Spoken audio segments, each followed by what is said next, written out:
Judge Torres was very vicious about the ruling. So if they do not file an objection, like then they have to submit this Bill Himmons documents, right? So does that could it be a signal for a settlement? But at the same time, like if SEC does not settle even when they have to produce the document, like should we expect this case to go all the way? So John Deaton has, I think he was the first one who brought it up, has raised the, I want to call it speculation, but it is kind of speculation, that in those emails, there's something that hurts the SEC case so much that rather than turn them over, they'd rather just procure a settlement. That would, of course, have to be something in those emails that would kill their case, that they would lose. If that's the case, and if the judge forces them to give the emails to Ripple, then what would happen, the only thing that would make sense to happen is that the SEC would go to Ripple and propose some sort of settlement. But there'd have to be something in those emails that's so horrible that they just couldn't give them over because they know they would lose the case if they did. The SEC now has a lot to worry about, especially if by any chance the court sides with Ripple. We've had this back and forth for a while now, and there's a chance that we are finally close to a settlement. What's more, we have some potential insider leaks regarding a settlement that might be happening sooner than we thought. So, what happened that all of a sudden the SEC decided to play the victim game?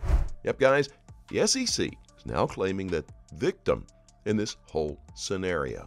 Yet, the SEC was the one who sued Ripple to begin with. Today, there's loads of info to talk about, so strap in and don't touch that dial. As always, welcome to Moneyside, your favorite crypto channel. If you're new here, welcome and hit that subscribe button. Turn on notifications so you get updates when we drop new videos. Don't forget to smash that like button, and you can always leave a comment or question in the section below.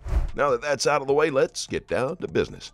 For starters, if you've been following this court case from the word go, you'll agree with me that the SEC has deliberately shut down Ripple's request to access certain documents that the regulatory body claims to be privileged information, even after the expert discovery comes to a swift conclusion. One of the most crucial documents the SEC has been requested to produce to the court is the famous Hinman speech, which has been one of the main subjects of this court's proceedings. On more than one occasion, the court has tried to force the regulatory body's hand to produce these documents, but unfortunately, the SEC hasn't to this date submitted those documents. At the end of the day, all that back and forth has now gotten to Judge Netburn's nerves, and her response is an SEC slapdown, that according to Forbes. So, where in the hell is the lawsuit headed? Will Ripple or the SEC win the case?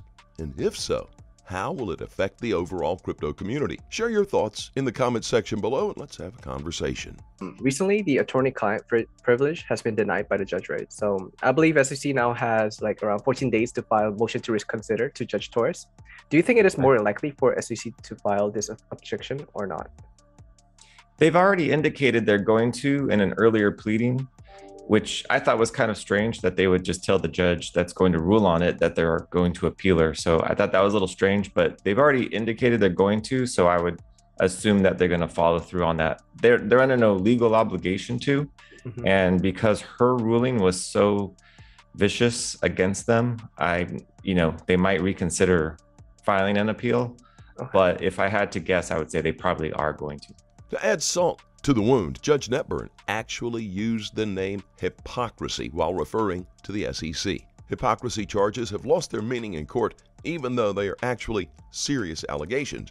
We need to pay close attention to such allegations and how impactful they are. Whenever a judge states such words in court, we also need to ensure we fully understand the impact of it. We have more exciting news from Fox Business. The district judge called out the SEC for hypocrisy in the Ripple lawsuit. The debate over a speech by an SEC official in 2018 has emerged as central to the lawsuit. This news just came out sometime last week. In a case called the Cryptocurrency Trial of the Century, a federal judge in Manhattan has accused Wall Street's top cop of hypocrisy over its litigation tactics. This has come after U.S. Magistrate Judge Sarah Netburn ruled against a motion by the SEC in its lawsuit against cross-border payments company Ripple Labs. The SEC is seeking to keep confidential documents relating to a speech given by a former SEC official in 2018 when he sought to provide clarity on the then nascent cryptocurrency market.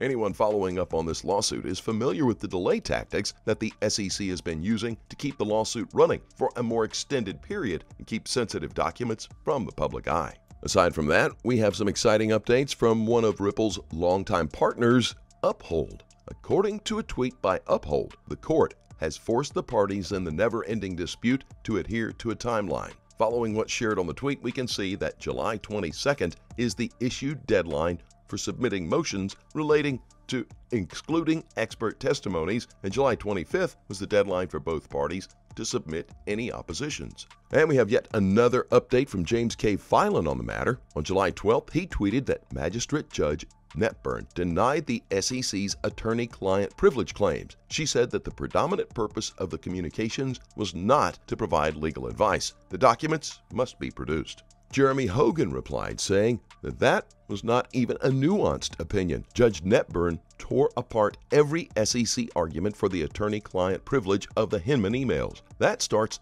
the 14-day clock for an appeal to Judge Torres. And if her recent orders are any precedent, things will move relatively fast. So which Ripple Insider document has leaked the possibility of a settlement?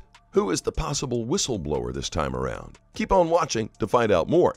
But as you watch this section, keep in mind that this is not the first time a high-ranking SEC official refers to the Hinman speech as providing regulatory guidance on the crypto market. You know, you could make an argument that the SEC doesn't want anyone to see those emails because of the legal precedent it would raise. If they're forced to give these emails, then in other cases, they would be forced to give internal documents to the other side, and they want to avoid that at all costs. The reason I don't think that's the case is, one, because of the very strange legal gymnastics that they've been doing to try to hide those. It's almost, I've never seen anything like it before, let me put it that way. Okay. And then the second thing is that Attorney Solomon kind of hinted in one of his briefs that there is something in those emails pertaining to XRP. And I can't remember which brief it was, but he worked at the SEC for a very long time, and I'm sure he still keeps in touch with people there. And so because of those things, I think it's a good speculation that there would be something in those emails. As you can see in the tweet above, Jeremy Hogan hints us about the possibility of a settlement. He referenced a transcript James K. Filan shared from the June 7th hearing. Jeremy Hogan comments on the transcript saying his old abused ears didn't deceive him. The SEC attorney really did say that the Hinman speech provided the market SEC guidance. The gambit has completely fallen apart for the SEC in the fair notice defense. The transcript, from which attorney Jeremy Hogan argues, is from a hearing where both parties argued the Hinman attorney-client privilege claims. Even without reading this transcript, I will tell you just how horrible it was over the phone. Undoubtedly, the SEC needs better lawyers. It's sad how ridiculous and hilarious this conference call was. Even worse, the SEC was forced to throw in a junior attorney. But what's even stranger is how the SEC lawyers seem to switch up from the Hinman speech was not meant to give market guidance to the Hinman speech was meant to provide market guidance under the securities law. As always, do your own research and always trade safely, guys.